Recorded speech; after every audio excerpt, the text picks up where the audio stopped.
My dear friends, today we will learn something about ourselves. आज हम सब अपने आप के बारे में थोड़ा ध्यान देंगे और अपने आप के लिए थोड़ा ध्यान करेंगे। अपने आप के प्रगति के लिए, उन्नति के लिए हम ध्यान अभ्यास को समझेंगे। तो आम इंसान देखा जाए तो जैसे गौतम बुद्ध ने बताई, दुखी है। हर जगह दुख फैला हुआ है। एवरीवेयर देयर इज दुख, मिजरी। परंतु एक बुद्धा के पास दुख नहीं है। चाहे उससे कुछ भी हो जाए, वे कदापि दुखित नहीं है, क्योंकि एक बुद्धा बन गया है। हम चाहते हैं कि हम सब बुद्धा बने, अर्थात दुख से परे हो जावें। जो कोई दुख से परे हो जाता है तो वह एक बुद्ध कहलाता है। बुद्ध बनने का एक शास्त्र है, एक अभ्यास है, एक लक्ष्य है, एक मार्ग है।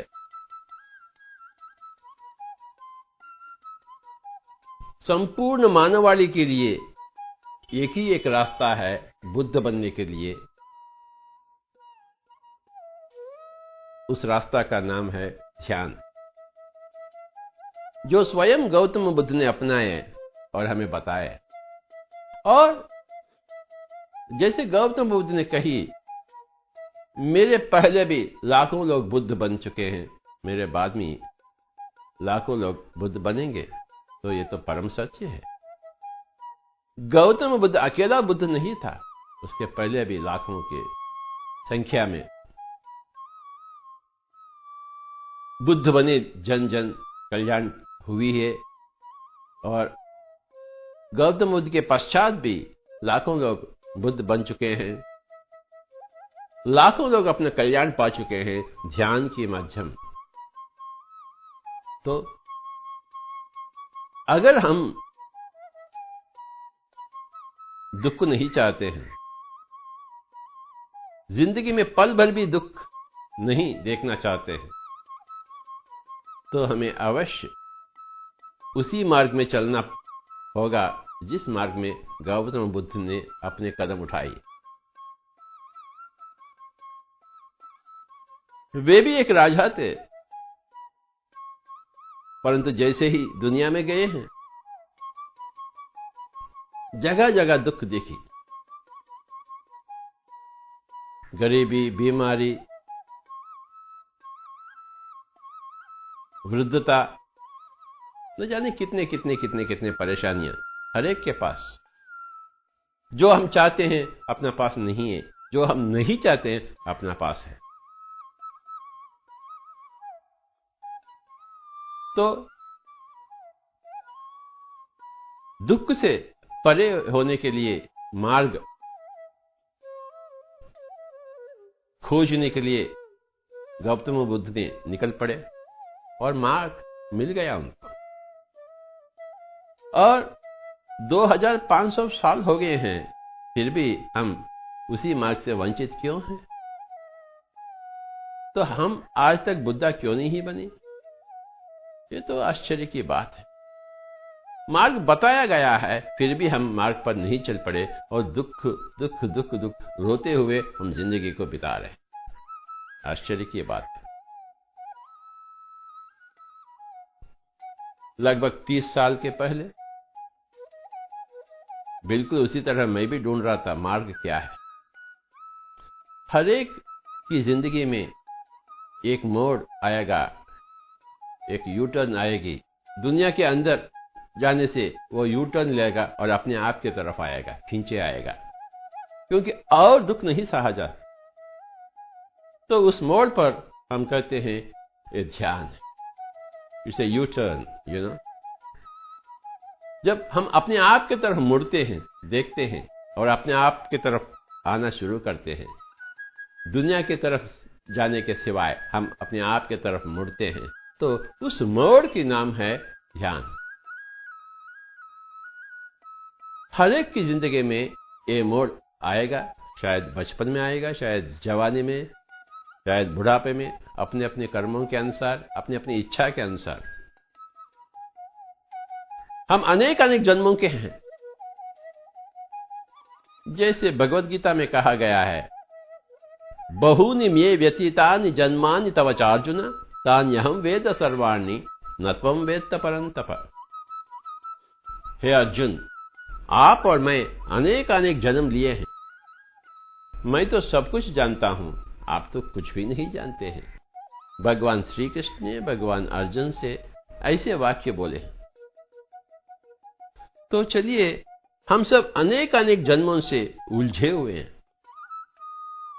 किए हुए कर्मों का फल या मीठा हो या कड़वा हो, हम उसे भोगते आ रहे हैं और कर्मों के अनुसार ही हम दुखित हैं। बिन बादल बरसात नहीं, बिन पाप कर्म दुख नहीं। और शरीर में होते हुए दुख तो ऐसा भी थोड़ा सामान्य है।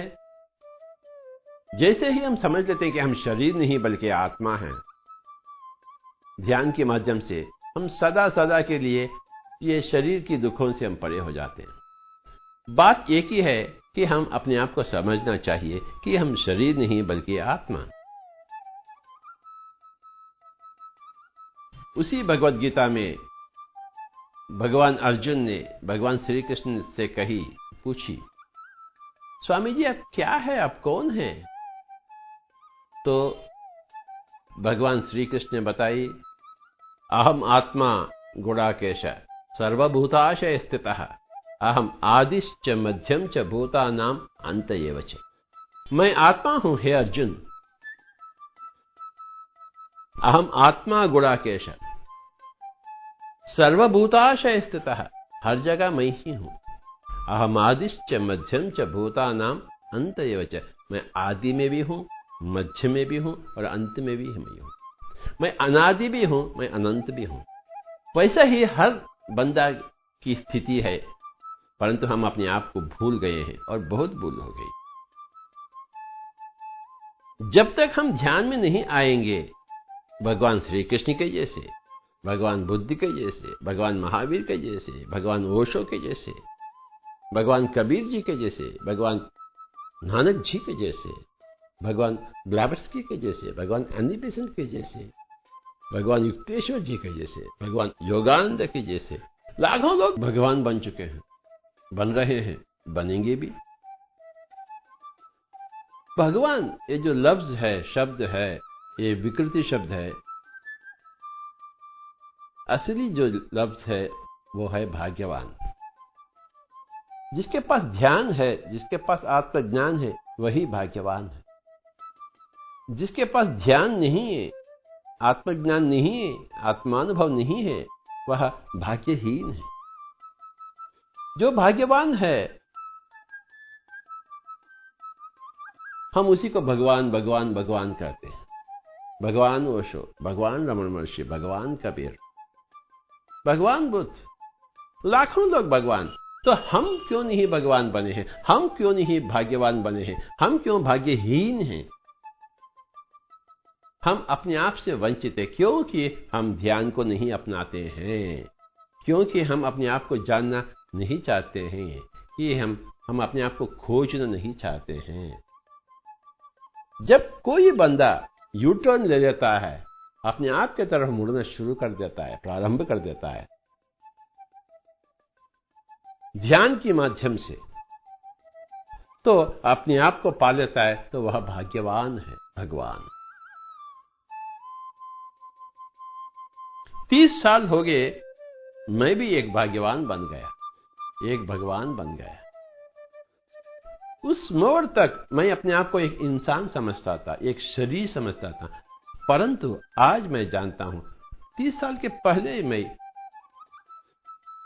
जानना प्रारंभ किया हूं कि अरे बाबा, मैं तो शरीर नहीं हूं, मैं तो आत्मा हूं।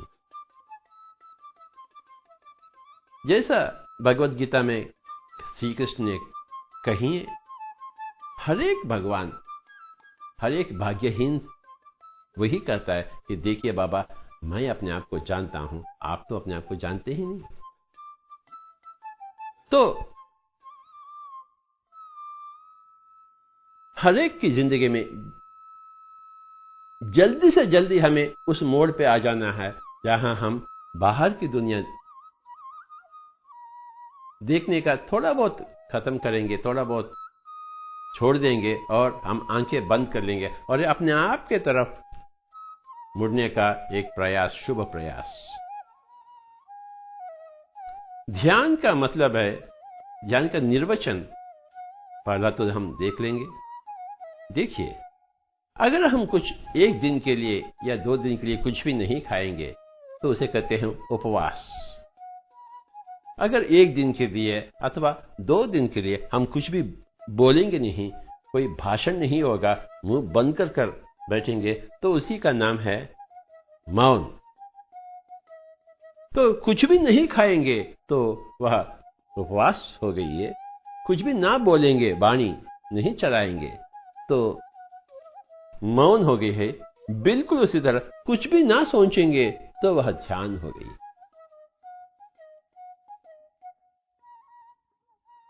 No eating is fasting. No speaking is silence. No thinking is meditation. हमें ये बार बार समझनी है कि जिस वस्तु के बारे में हम जानने का प्रयास करेंगे, हालांकि वो वस्तु क्या है, उसका निर्वचन क्या है, What exactly is meditation? ध्यानम निर्विषयम मनः, मन को निर्विषय करे तो ध्यान है। वाणी को निर्विषय करे तो मौन है। अपना पेट को निर्विषय करे तो उपवास। हमें इस चीज को बहुत अच्छी तरह समझना है, हमें बार बार समझना है, 1000 बार समझनी है कि अरे बाबा, ध्यान का मतलब है कोई नामस्मरण नहीं है। राम राम राम, ये राम ध्यान नहीं होता है। राम नाम स्मरण है परंतु राम ध्यान नहीं है। हम ध्यान जो लफ्ज है, अनेक अनेक रीतियों में हम उसका प्रयोग होती है, उसका इस्तेमाल होती है। तो खासकर ध्यान का निर्वचन है ध्यानम निर्विषयम मनः, मन को निर्विषय करे। ऐसा कुछ भी नहीं है कि राम ध्यान या कृष्ण ध्यान। ध्यान में न राम होता है न कृष्ण। मन में कोई भी ना हो, ना कोई प्रापंचिक विषय, ना कोई आध्यात्मिक विषय, ना कोई प्रापंचिक व्यवहार, ना कोई आध्यात्मिक समाचार। मन निर्विषय हो जावे,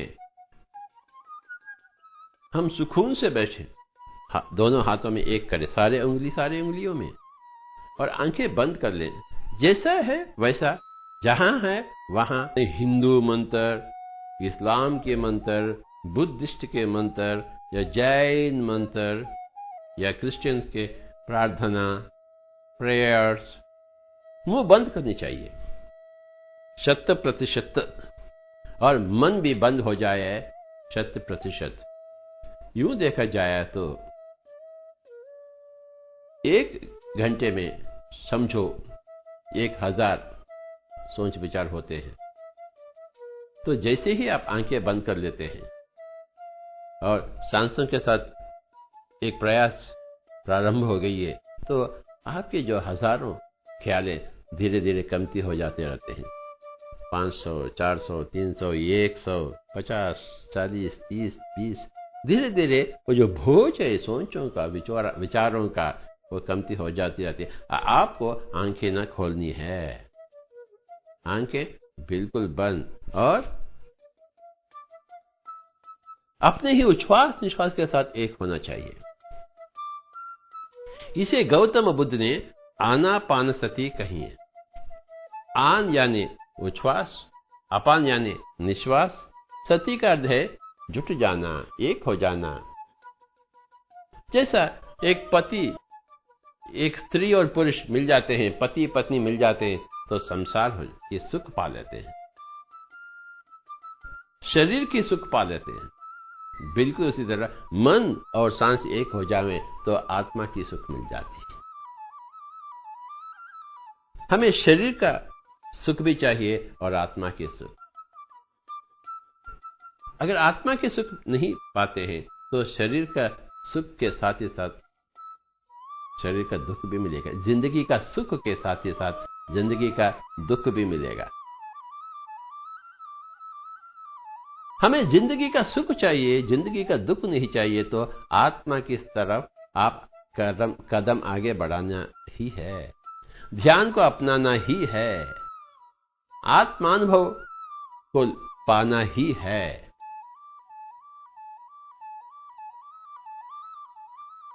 जैसे ही आप ध्यान में आ जाते हैं तो शरीर से परे हो जाते हैं, आप शरीर के बाहर आ जाते हैं। ये जो स्थूल शरीर है इसे हम बाहर आ जाते हैं।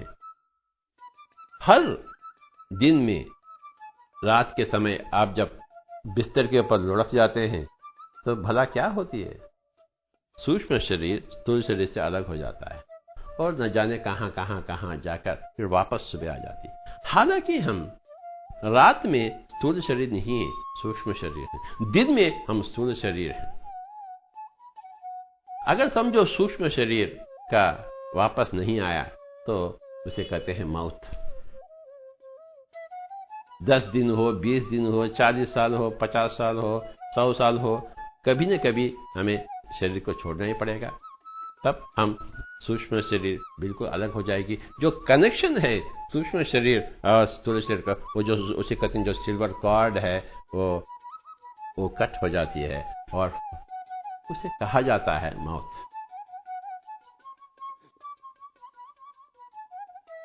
इन चीजों के जानने के लिए हमें ध्यान की सख्त जरूरत है। अरे बाबा, बुढ़ापे में क्या ध्यान को संभालेंगे जो जवानी में नहीं संभाले? हर रोज हर बंदा ध्यान करना ही चाहिए। ध्यान से ही हम सब कुछ पाते हैं।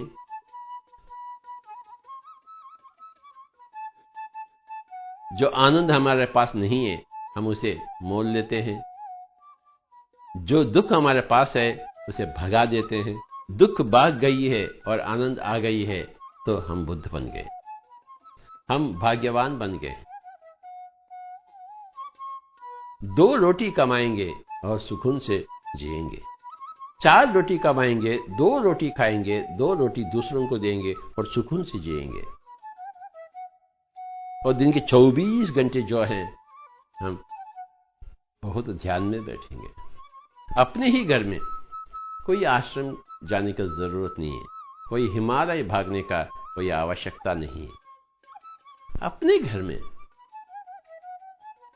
अपना शरीर ही मंदिर है। हम स्वयं भाग्यवान हैं, हम स्वयं भगवान हैं, हम स्वयं आत्मा है और अपना घर ही अपना आश्रम। घर को आश्रम बनावें। जो कोई अपने घर में आता है, अपना अतिथिगण, तो हम उसको ध्यान सिखाएंगे। प्रापंचिक बातें उनसे छुड़वा देंगे। प्रापंचिक काम ठीक है परंतु प्रापंचिक बातें ठीक नहीं। घर में भी, घर से बाहर भी हम अक्सर इतने बेकार बातें करते हैं, उसका कोई सीमा नहीं। तो चलिए आज से हम बेकार बातों को बंद करेंगे और ऊर्जा का विशेष नष्ट ना होने देंगे और बेकार सोच विचार भी छोड़ देंगे। आवश्यकता हो तभी तो बात करेंगे, आवश्यकता हो तो तभी तो सोचेंगे। ध्यान ही सब कुछ है। ध्यान सर्व रोग निवारणी, सर्व रोग हारणी।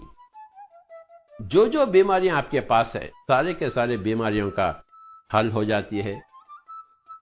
जो आने वाले बीमारी है ना आएंगे, इट इज निवारणी, प्रिवेंटिव। जो है दुख रोग वो भाग जाएंगे, हारणी। निवारणी तथा हारणी। निवारणी मीन्स प्रिवेंटिव, हारणी मीन्स क्यूरेटिव। ध्यान, मेडिटेशन इज सर्वरोग निवारणी तथा सर्वरोग हारिणी। सर दर्द से लेकर कैंसर तक सब भाग जाएंगे। ये जो सर दर्द है अथवा कैंसर है अथवा बीपी है, भला कैसे आए हैं अपने पास? क्योंकि हम अनेक जन्मों में न जाने कितने मांस को खाए हैं, कितने जानवर को काटे हैं, कितने इंसान को काटे हैं, कितने इंसान या जानवर को दुख दिए हैं। बस बिन बादल बरसात नहीं, बिन पाप कर्म कोई रोग नहीं। पाप से ही हम रोग का निर्माण होती है और पुण्य से ही भोग का, और ध्यान से ही ज्ञान का, और उस ज्ञान की अग्नि में ही सारे के सारे पिछले कर्मों का एक भस्मीकरण हो जाती है। इसे कहते हैं ज्ञान अग्नि दग्ध कर्माणम, भगवत गीता है। अगर आप हिंदू हैं तो भगवत गीता को मानेंगे, तो भी मानेंगे के मतलब कि भगवत गीता का पूजा करना नहीं, भगवत गीता को अपनी जिंदगी में उतारने की। ज्ञान अग्नि दग्ध कर्माण, ज्ञान की अग्नि में ही अपने सारे सके सारे कर्म अंत हो जाएंगे, दग्ध हो जाएंगे, तो हम रोग मुक्त हो जाएंगे, दुख मुक्त हो जाएंगे। पाप ही रोग का कारण है, रोग ही दुख का कारण है। ढेर सारे पाप कर्म किए हैं तो ढेर सारे रोग आ जाते हैं, तो ढेर सारे दुख। एक भी पाप नहीं तो एक भी रोग नहीं, तो एक भी दुख नहीं, एक पल भर के लिए भी दुख नहीं। सृष्टि की रचना एक तो साइंस, एक शास्त्र है, यानी कारण और कार्य का संबंध है।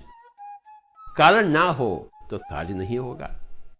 स्त्री पुरुष नहीं मिलेंगे तो बच्चा का जन्म नहीं होगा। बादलें नहीं होगी तो बरसात नहीं होगा। पाप कर्म नहीं है तो रोग नहीं होंगे। पुण्य कर्म नहीं है तो भोग नहीं होगा। ध्यान कर्म नहीं होता है तो आत्मज्ञान संभव नहीं है। Everything is cause and effect phenomenon. Cause is कारण, इफेक्ट इज कार्य, कारण कार्य संबंध, कॉज एंड इफेक्ट फिनोमिनन। अच्छा पढ़ाई करेंगे तो हम अच्छे पास होंगे, पढ़ाई नहीं करेंगे तो पास कैसे होंगे? अच्छा खेलेंगे, अभ्यास करेंगे तो हम खेल में फर्स्ट आ जाएंगे, नहीं तो नहीं आएंगे। मांस नहीं खाएंगे तो रोग नहीं होगा। सृष्टि का नियम है। सृष्टि रचना में एक महान नियमता है, एक शास्त्रीयता है। It's all metaphysics. Physics is the law of the movement of the energies, whereas metaphysics is the law of the movement of intents and thoughts and आत्मिक consciousness. प्रापंचिक विषयों से हटकर, यानी फिजिक्स से हटकर आध्यात्मिक विषयों के ऊपर नजर डालने के लिए, यानी मेटाफिजिक्स में आने के लिए हमें आंखें बंद करना ही है, क्योंकि हम आंखों से ही दुनिया को पकड़ते हैं। आंखें बंद कर लेने से दुनिया को छोड़ देते हैं। जो हम दुनिया को पकड़े हैं आंखों के माध्यम से, उसे छोड़ना ही पड़ता है। अपना जो आत्मा की ऊर्जा है लगभग 80% आंखों से बाहर जाती है। इसे हम बंद कर लें तो 80% दुनिया खत्म है। अब 20% दुनिया है, ये जो मन में है, उसे समाप्त करने के लिए हमें सांस की जरूरत है। आंखें बंद कर लिए तो 80% दुनिया खत्म है, और सांसों के साथ रहे तो जो 20% दुनिया है मन ही मन में, तो उसका भी अंत हो जाएगा। आंखें बंद कर ले और अपने ही उच्छ्वास निश्वास के साथ, सांसों के साथ कोई जबरदस्ती नहीं करना, अहंकार प्रकट नहीं करना। जैसे जोर से खींचे और जोर से फेंके, जोर से अंदर रखें, यानी कुंभक, पूरक, रेचक इत्यादि चेष्टाएं न करें।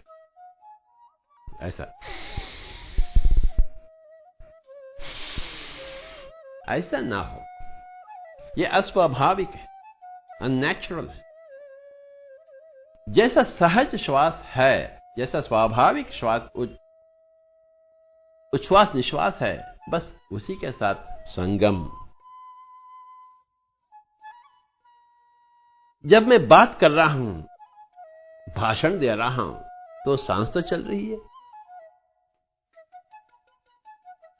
तो सांस चलाने वाला कौन है? प्रकृति है, भौतिक प्रकृति।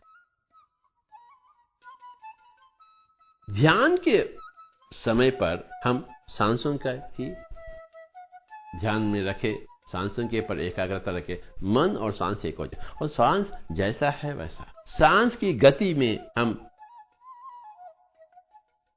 उस गति को बाधा ना पहुंचाएं, अपने तरफ से जैसा है वैसा उसे स्वीकारते हुए, उसे नमन करते हुए सांसों के साथ एक हो जाने का एक अद्भुत प्रयास, जिसे ध्यान कहते हैं। अरे बाबा, कुछ मुंह में डाले तो ही जाने रस क्या है,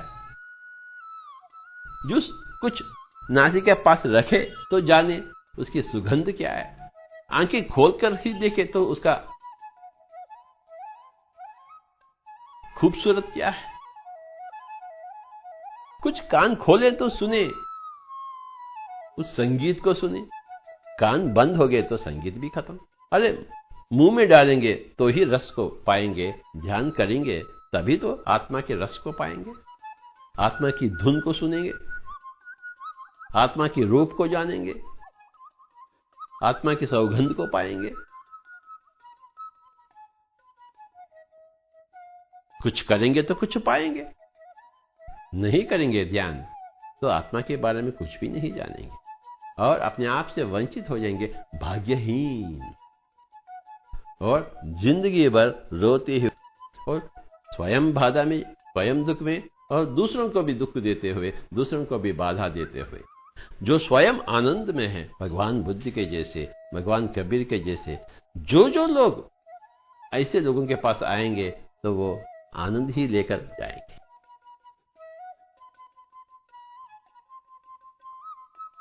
तो हम सब आनंद में जीना चाहिए, पल पल, और पिछले जन्मों में किए हुए कर्मों का, बुरे कर्मों का, नेगेटिव कर्मों का, नकारात्मक कर्मों का भस्मीकरण हो। अपने आप से हम मुक्ति चाहते हैं। मुक्ति का अर्थ है बाहर आ जाना, अपने आप के कर्मों के बुरे अंजामों से बाहर आ जाना। ये अपने आप के ऊपर निर्भर है। ध्यान चाहेंगे तो ही करेंगे, करेंगे तो ही ध्यान का फल पाएंगे। ध्यान नहीं चाहेंगे तो अवश्य नहीं करेंगे, नहीं करेंगे तो फल का कोई गुंजाइश ही नहीं है। में जी, कौन सा समय उचित है? हम कहते हैं कौन सा समय अनुचित है। किसी भी समय हो, सुबह, दोपहर, शाम, रात, जब आपको अच्छा लगता है तो तभी बैठें। कहां बैठना चाहिए? जहां आपको अच्छा लगता है वहीं बैठिए। किस परिस्थिति में करें? सर्व परिस्थितियों में अवश्य करें। चंद स्त्री जन पूछते हैं, जब हमारा पीरियड्स होते हैं क्या हमें करना है? तो तभी तो करना है। जितना ही ज्यादा ध्यान करेंगे उतना ही ज्यादा ऊर्जा को इकट्ठा कर लेंगे अपने आप में और शरीर निरोगी बन जाएगी। ये तो साइंस है। आप करिए, देखिए, पाइए, समझिए।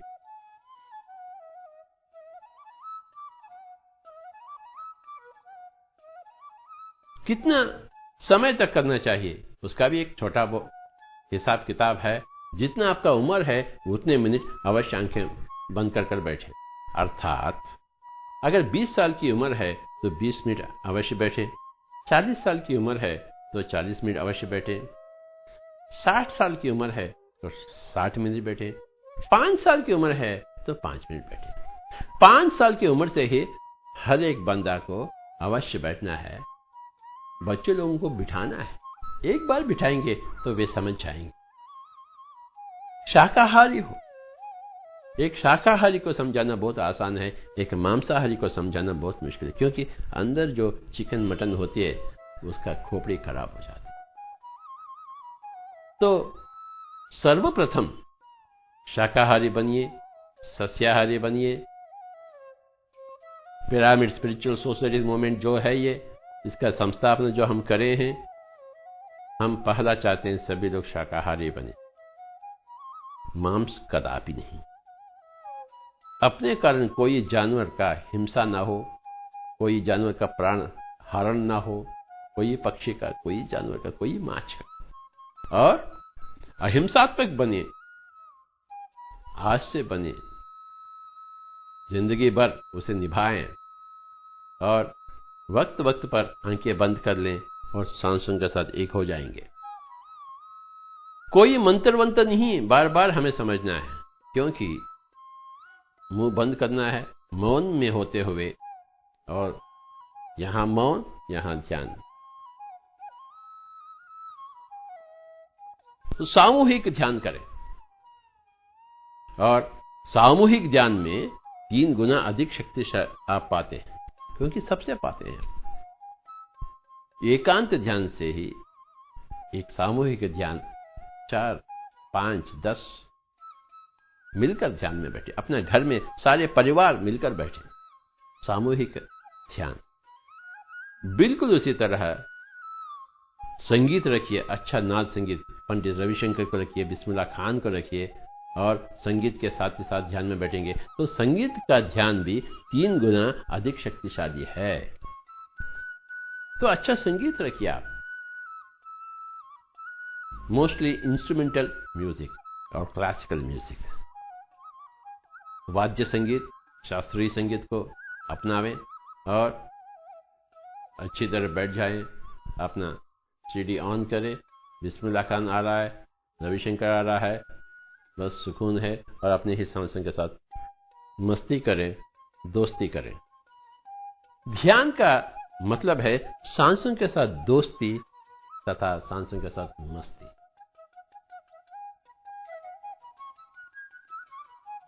जो सांसों के साथ दोस्ती में है वो शिष्य है, स्टूडेंट है मेडिटेशन का, और सांस की मस्ती में घूम गया हो गया वो मास्टर है मेडिटेशन का, गुरु है ध्यान का, माहिर है ध्यान का, सीनियर है मास्टर मेडिटेशन में। तो मस्ती में चले गए। पहला दोस्ती करो सांसों के साथ। जैसे हम अड़ोस और पड़ोस का दोस्ती करते हैं, उनके पास जाते हैं, उनके घर में बैठते हैं, उनके साथ बातचीत करते हैं, तो यह सांसों के साथ दोस्ती है। सांसों के पास रहना है, सांसों के साथ संगम करनी है। इसे कहते हैं सुखमय प्राणायाम। असुख नहीं। श्री गौतम बुद्ध ने आनापान सति कही है। आन का अर्थ है उच्छ्वास पाली भाषा में, अपान का अर्थ है निश्वास पाली भाषा में, सति का अर्थ है मिलकर रहना। आनापान सति। गांव गांव में, मोहल्ला मोहल्ला में, शहर शहर में, देश विदेश में हम इनका प्रचार प्रसार करने के लिए लाखों लोगों को हम शिक्षा दी, प्रेरित करे हैं। हम चाहते हैं आप भी ध्यान को अपनाएं, दुख से परे हो जावें, संत बने। साधु और संत देख लीजिए, शाकाहारी बने तो साधु बने, ध्यानी बने, ध्यान योगी बने तो संत बने। जो दूसरा प्राणी को हानि नहीं पहुंचाता है वो साधु है।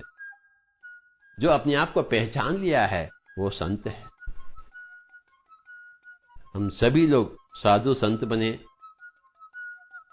इस धरती में कोई भी ऐसा ना हो जो साधु नहीं है, जो संत नहीं है।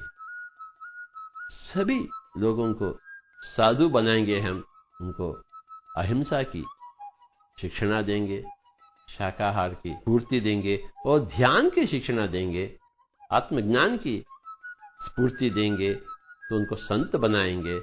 सभी लोग साधु बने तथा संत बने। सभी को नमस्कार।